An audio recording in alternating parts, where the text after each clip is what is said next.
So, Peter, this new AI Microsoft thing, $3 billion, big job creators, that's in Racine. Isn't that the same town that Foxconn said, I don't know, 5-6 years ago, we're going to build a big plant, and they never did? Yes, and that was a huge Trump announcement back then, and he said the factory was going to be the 8th wonder of the world, but then Foxconn decided to really scale back their plans, and the land is still available, so Microsoft is going in. It's going to be good for those people. I don't know how many more examples you need of the fact that Donald Trump spent his entire presidency promising shiny things, but failing to deliver at every turn. He promised infrastructure, never delivered. He promised jobs, never delivered. He promised a middle-class tax cut, never delivered. He promised a healthcare plan, never delivered. Donald Trump's entire presidency is a black hole of populist promises. It took Biden to actually deliver on all of Trump's pie-in-the-sky promises. Today, Biden's in Wisconsin to unveil a $3.3 billion, with a B, investment by Microsoft to build an AI data center.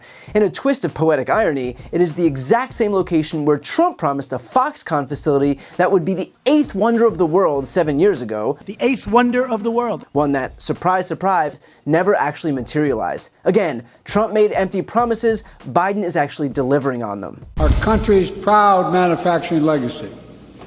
Well, we had infrastructure day every week for 4 years, didn't build a damn thing. He and the administration promised a $10 billion investment by Foxconn to build a new manufacturing complex, create 13,000 new jobs. In fact, he came here with your Senator, Ron Johnson, literally holding a golden shovel, promising to build the 8th wonder of the world. This is the 8th wonder of the world. Are you kidding me? Look what happened. They dug a hole with those golden shovels, and then they fell into it. Look, they didn't shovel other dirt. They did shovel some dirt. 100 homes were bulldozed. They wasted hundreds of millions of dollars, your state and local tax dollars, to promise a project that never happened.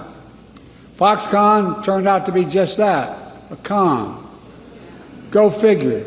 This major news is being quite well received in Wisconsin, which stands to derive massive benefits from the investment. That was made clear by Wisconsin Democratic Party Chair Ben Wickler from the event today. Hey, this is Ben Wickler. I am in Sturtevant, Wisconsin, right by Racine, where President Biden just made his announcement with Microsoft about a $3.3 billion investment to build an AI data center here in the community where President Trump promised the 8th wonder of the world and then completely choked. President Trump was here with his golden shovels digging a hole, and then as President Biden said, Trump dug a hole and then fell in it. When Trump promised to bring jobs and to build a facility here, nothing actually came of it. They bulldozed people's homes, and then they walked away. And now President Biden is here, and in fact, this will be the biggest Microsoft facility in the world. There's going to be enormous training programs to make sure workers get the skills to work in data center facilities like this and do innovation work around AI. This is exactly how you rebuild America, and President Biden is getting it done in the place that could tip the entire presidential election. As a state Democratic Party chair, I could not be more happy. And as a Wisconsinite and an American, I couldn't be more proud that we're actually building things here and doing things here, rather than making promises that turn into smoke. Even the Microsoft president made clear how important Biden's role in this was. I will say this. This administration has been enormously helpful. A project like this, it requires the bipartisan infrastructure bill that was passed, the chips that will be produced in America through the Chips and Science Act, the clean technology that will benefit from the Inflation Reduction Act, this administration's commitment to safe and secure AI and cybersecurity more broadly. So we're pleased with the work we've done at the national level, all the way to the state with Governor Evers, the local village and county of Racine. Everybody has to work together. At the end of the day, that's how you get things done, whether you're a business or anybody else. And let's be clear, Trump's empty promises aren't isolated to what happened in Wisconsin. Take a look at this ad that breaks down the pervasiveness of his lies. If I'm elected, you won't lose one plant. You'll have plants coming into this country. You're going to have jobs again. You won't lose one plant. I promise you that. The $10 billion Foxconn investment in an LCD plant in Racine County that never arrived. That land remains mostly empty. Those jobs have left Ohio. They're all coming back. They're all coming back. A large American factory stopped production today after more than half a century. 1,600 workers at the General Motors plant in Lordstown, Ohio, are affected by this. It's hard to even fathom that I'm not going to be coming back tomorrow. No more empty factories that sit there and rot. Operations at GM's Warren transmission plant end today. All the people that are left inside know this is their last shift here. In other words, this isn't a bug, it's a feature. Trump will say whatever he needs to say for your votes, but when push comes to shove, the only priority he actually cares enough about to deliver on is tax cuts for millionaires and billionaires. Do not listen to what he says, watch what he does. Now, in fairness, I think it's at least worth highlighting what Trump is doing today. I don't want to give the impression that I'm only willing to give the spotlight to Joe Biden and to simply ignore what the Republican presidential nominee is up to. Turns out, Trump is spending his day off from his criminal trial, where he's being prosecuted for 34 felony counts of falsifying business records, to hide multiple affairs he had with porn stars and playmates from the country while he was running for president, to host a dinner at Mar-a-Lago for people who bought his NFT trading cards. Here's what those cards look like, in case you were wondering.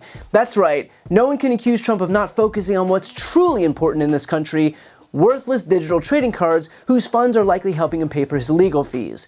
Talk about a guy who's really got his finger on the pulse. And what's especially interesting about the fact that Trump is spending today giving a little pat on the back to the folks he's grifted is that just yesterday, Trump said this. It's a disgrace. In the meantime, I'm stuck. I'm here. Instead of being in Georgia, instead of being in New Hampshire, instead of being in Wisconsin, and all the different states that we wanted to be in, we're not able to be there because we're stuck in this trial, which everyone knows is a hoax. That instead of being out in Georgia, he's stuck in court. Funny how the moment he's not stuck in court, he's out greasing his fans who gave him more money. I've said it before and I'll say it again, Trump does not care about you, he cares about himself. He is not in Georgia because he doesn't care about Georgia, he cares about his money and his power. And so he will only try to give an incentive for more people to give him more money so that he can get more power. This is what he's focused on, just like it's always what he's been focused on. Donald Trump's only priority is Donald Trump. The fact is that we don't have to settle for a president who delivers more than empty promises, because right now we have one who's actually making good on his. With Biden, we have an infrastructure law that was a punchline during the Trump era. We have over 15 million jobs added that were promised during the Trump era, and then he failed to deliver. We have manufacturing surging back to the U.S., which was promised during the Trump era, but he never delivered. We're taking care of our veterans with the PACT Act, which was promised during the Trump era, but never delivered. We're lowering healthcare costs and getting the government to negotiate lower drug prices, which was promised during the Trump era, but never delivered. We are passing gun safety laws and codifying marriage equality into federal law and removing marijuana as a Schedule I drug. This is what it looks like when a president and a political party don't just dole out empty promises for votes. It's what it looks like when those promises are actually made good on. The sad truth is that Republicans are incapable of delivering on their promises because they are incapable of governing. The last 2 years have shown us that it is an accomplishment if they can manage to keep the government open. It's an accomplishment if they can manage to keep their own speaker in place. These people have had 2 years in power and have overseen a historically ineffective Congress, wasting 16 months on an investigation into Hunter or Joe Biden that went exactly nowhere, and also attempting to pass a bill protecting gas stoves that were never at risk. Objectively speaking, this Republican governing majority is a joke. This isn't happening in a vacuum. It is what we risk by electing any more Republicans in November. So we can either elect a party that's willing to work for its constituents, or a party focused on useless investigations led by a criminal defendant. Take all the time you need with that one. Before you go, I need some help. Please subscribe to the channel and do your part to help grow the progressive media ecosystem. I don't do sponsorships or paid ads, I won't ask for money, but just subscribing to this channel goes a really long way, and it helps get the message out to more people. The subscribe button is right here on the screen. You can also subscribe to my Spanish language channel, which I made to reach those crucial Spanish-speaking voters. That link is on the screen too. And finally, if you want to listen to my audio podcast, you can follow that link as well. Thanks so much for watching.